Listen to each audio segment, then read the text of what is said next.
lẹ́yìn òjì mo kí gbogbo yín káàbọ̀ sí orí ìkànnì Orísun TV. Mo kí yín pé ẹ káàárọ̀ ẹ káàsán ẹ káalẹ́ ní gbogbo tẹ́lá tẹ́ láǹfà láti máa wò ìkànnì Orísun TV. Àjíjẹ ara yóò máa jẹun Ọlọ́run ní fẹ́ ṣọṣẹ́ gbogbo wa. Ojú tẹ̀ fún wò àti títẹ̀ fún wò kò sì ní fọlá ṣe ẹ ṣeun. Orísun TV #1 Islamic channel jẹ́ ìkànnì tí ó wà fún oríṣiríṣi wáàsí àti ọ̀rọ̀ ẹ̀sìn látọ̀dọ̀ ọ̀pọ̀lọpọ̀ àwọn àfáà ńláńlá jàǹkàjàǹkà tí wọ́n mọ̀ máa ṣàlàyé ọ̀rọ̀ nípa ẹ̀sìn wa.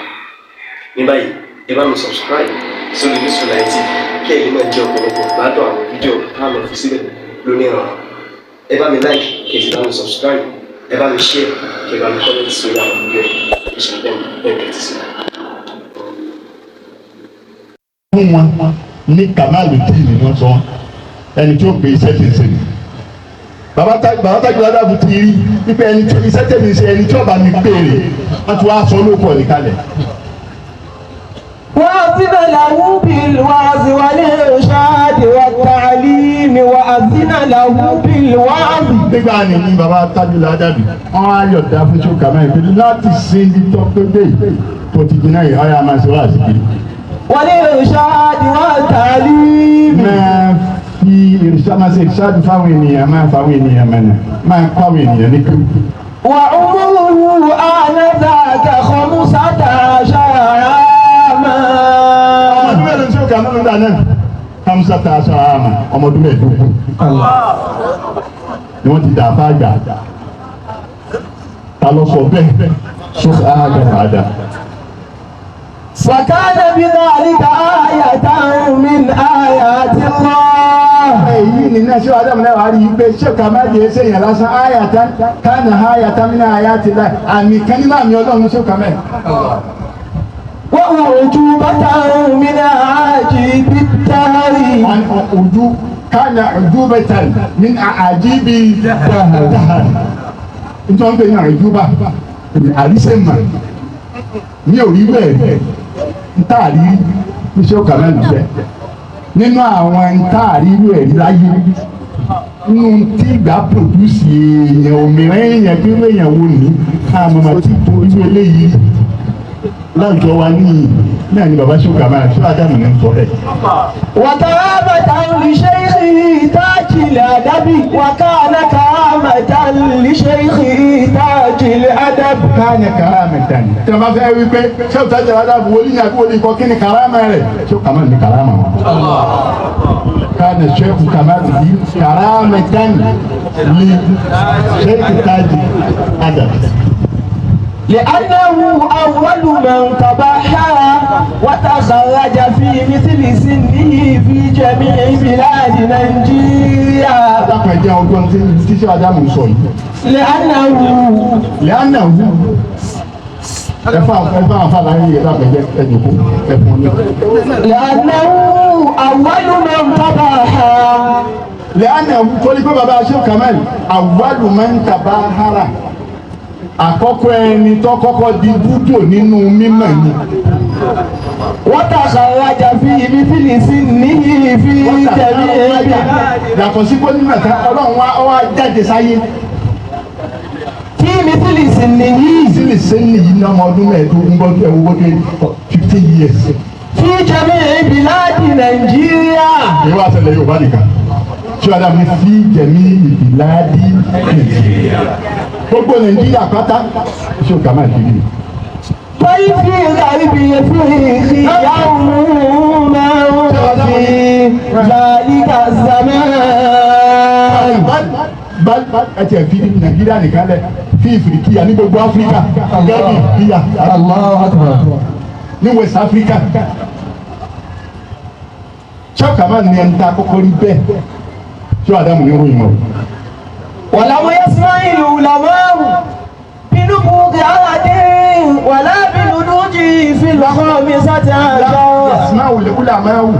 لم يسمع العلماء. يسمع العلماء. انتو كون ساكنين.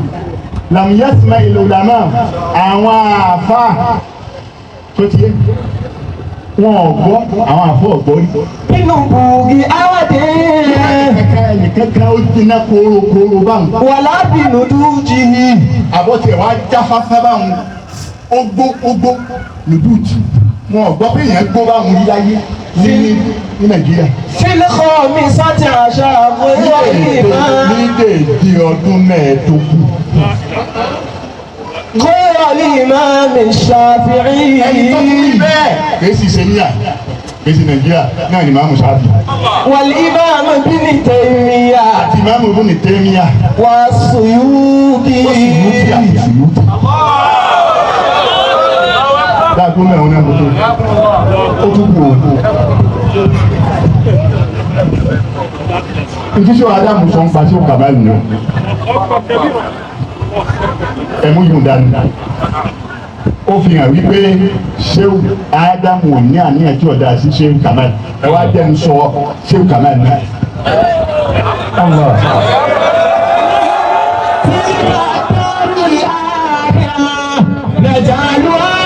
للذين لا يريدون علوا في الأرض ولا فسادا والعاقبة للمتقين. بابا مولانا الشيخ المفتي الأول الدكتور بابا شيخ كمال الدين رضي الله تعالى عنه. بابا تاني رضا الله. Ṣéhù Kamal sọ wípé èmo ti dáyé ọ̀rọ̀ ní ìdá ẹ̀kọ́ ọmọ 1960 ní 1970 precisely èèmọ̀ 70 tọ́jẹ́ àmọ́ bàbá Ṣéhù Kamal pé bàbá Ṣéhù Ádámù pé wọ́n wá ṣe wáàsí fẹ́ 1982 lọ́dà fún 1982 bàbá Ṣéhù Kamal pé bàbá Ṣéhù Ádámù nígbà wọn fẹ́ ṣèyàwó fún gbogbo àwọn ọmọ wọn wípé bàbá Ṣéhù Ádámù fún wọn wá ṣe wáàsí. táníyàn bàbá wa Ṣéhù Kamal bínú ọba dáa tí wọn bá sì bínú Ṣéhù Ádámù wọn pè wọn bá ṣe wáàsí. Tilka darul akhirah naj'aluha lilladhina la yuriduna 'uluwwan fil ardi wala fasada wal 'aqibatu lil muttaqin. ọjọ́ ìfọ̀fẹ́wì yìí ń bẹ níta nísìnyí tí wọ́n fẹ́ fi sí kejì yìí. Ṣéhù Kamal ti ń sọ̀rọ̀ Ṣéhù Ádámù pé tó bá ṣe pé ní mímọ̀ yìí tó bá ṣe níbi mímọ̀ yìí kò sí ẹni tó dàbí Ádámù gbogbo Nàìjíríà. Tilka darul akhirah naj'aluha lilladhina la yuriduna 'uluwwan fil ardi wala fasada wal 'aqibatu lil muttaqin. Ṣéhù Kamal náà ń fi Ṣéhù Ádámù wọ́n fi ń ṣe fáàrí ipe Ọlọ́run ṣe nǹkan fún wa nílọrin yìí. ewu Ṣéhù Ádámù àwọn Haúsá gbẹ wọn mọ̀ àwọn Haúsá náà sì gbóná tó wọn mọ̀ kọ́dà àwọn Lárúbáwá.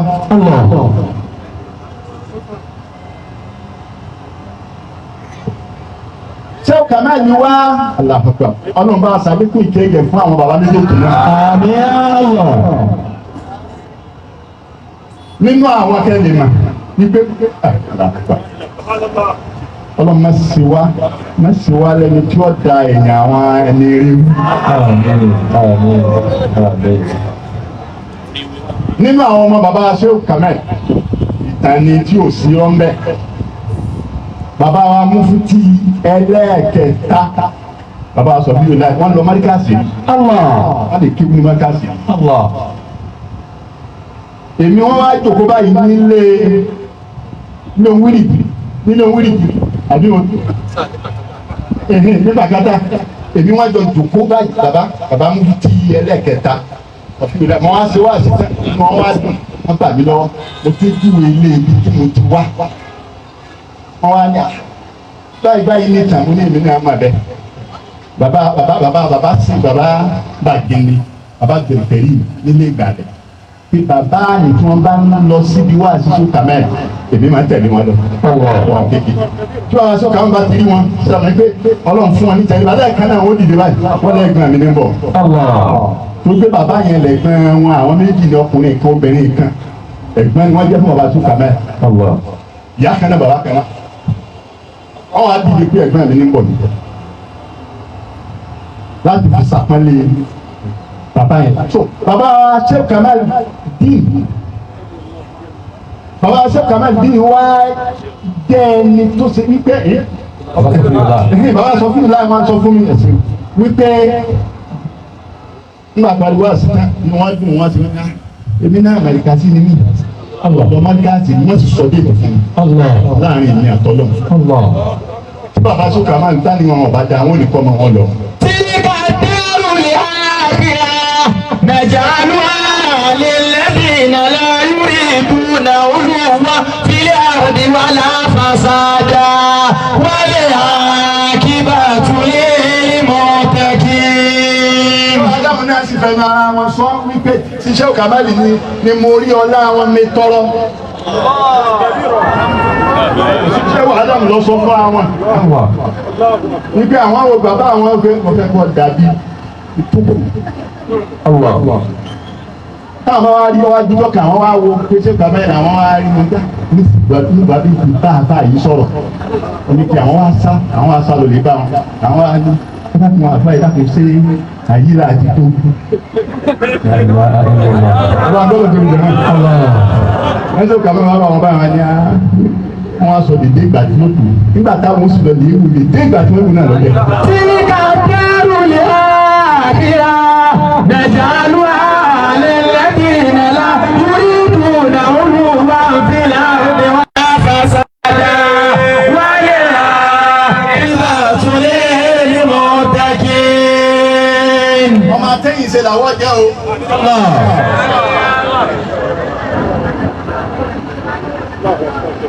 Èyí tó tẹ̀lé nígbà tí bàbá ṣe Kàmáàlì ń bẹ ní Èkó wọn a máa ṣe wáàsí ṣé Ádámù náà ti di oníwáàsí àwọn kan tí wọ́n wá ń bínú ìlú yìí ni wọ́n á sọ pé kí bàbá ṣe Kàmáàlì tó ṣe wáàsí wọ́n ní láti gba pàmìtì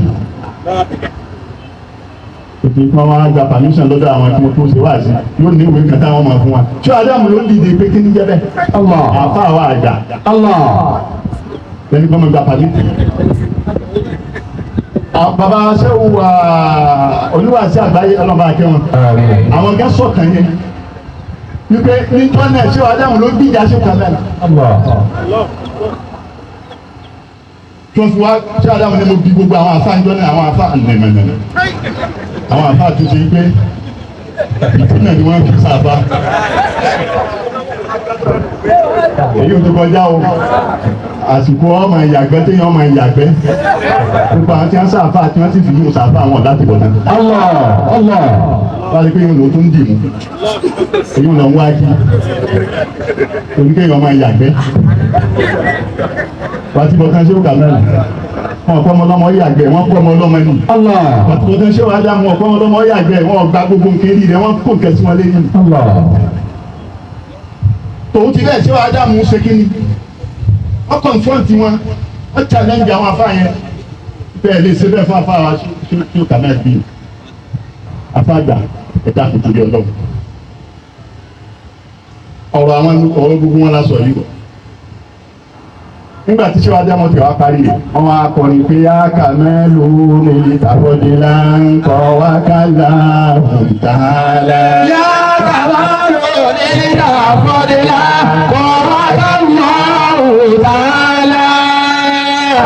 Tókójú ó ti ẹni tókójú ó ti àwọn tí wọ́n bá ń wú wọn tókójú ẹ̀ tẹ̀jú pé n táwọn bàbá yìí sì kalẹ̀ pẹ̀lú ara wọn àti báàrin ara wọn ti ṣe rí. ọ̀dàrú Ọlọ́run fi wọ́n ṣàánú wa ni. tó bá rí bẹ́ẹ̀ gbogbo àwọn ọ̀dọ́ tá à ń jẹ́ àfà ẹja bẹ́ẹ̀ wò la o. ìlà sọ tó lè tọ̀ o. ẹja bẹ́ẹ̀ wò la o. bá ń ti ń di yìí ọ̀pọ̀lọpọ̀ ń ti ń di yìí báwọn tí wọ́n lẹ́yìn ti dì í kọ́ yìí o. inú mi a máa bàjẹ́ tí wọ́n bá sí fóònù ńgbà ní social media ọgbà wèrè lèmi máa ń pè ọgbà wèrè ní àwọn èèyàn dáadáa díẹ̀ díẹ̀ kọ̀ọ̀kan wà mí àwọn táwọn wèrè pọ̀ sí lórí social media ibi tó ti mẹ̀wọ́ sọ ọ̀kan tó dáa ó tún bọ́ dáa tó lọ bí kọ́mẹ́ntì ọ̀rẹ́ ibi tó ti mọ̀ tako tó dáa ẹ wá jẹ́ nìkan sọ̀rọ̀ tí ọ̀dà ẹ tún àgbẹ̀ ẹ bá a sọ yá kàmálò ní ìtàkọ́dé láńkọ́ wákàlà òǹtàlá. yá kàmálò ní ìtàkọ́dé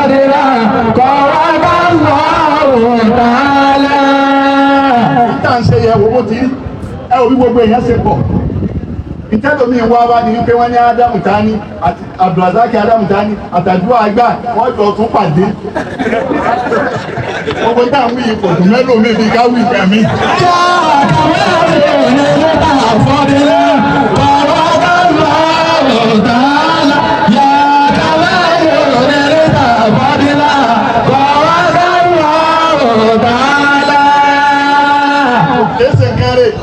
káfọ́ wa pé àfáàkẹ́ ọ̀fẹ́ ti wá sílẹ̀ yóò bọ̀ àfáàfẹ́ bọ́ àfáàfẹ́ wọ̀ bọ́. yàtọ̀ mẹ́lò ní nígbà fọ́dílà ọ̀wá gbàgbọ́ ọ̀tá. yàtọ̀ mẹ́lò ní nígbà fọ́dílà ọ̀wá gbàgbọ́ ọ̀tá. Ádámù alẹ́ lórí Ádámù alẹ́ lórí.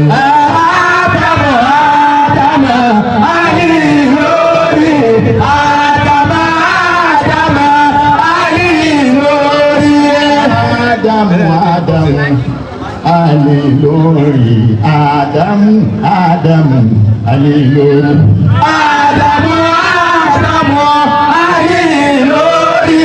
Ádámù alilori. Ilé ẹ̀wọ̀n tó ń béèrè pé ọmọ bí mọ́ wa ibi mọ́ wa mú fi hàn. Allah. Ṣé o Kamali Deen tányányá lèmi. Allah. Ṣé o Ádámù tányányá lèmi. Allah. Àfáàjú àgbà ọmọ ṣé o Ádámù tányányá làfáàjú àgbà ọmọ ṣé o Kamali tányányá làdúrà àgbà. Kọ́dà àwọn àtúntò ọmọ bàbá lágbàjì. Allah. Àtúntò ọmọ bàbá lágbàjì. Allah. Assalamu alaikum.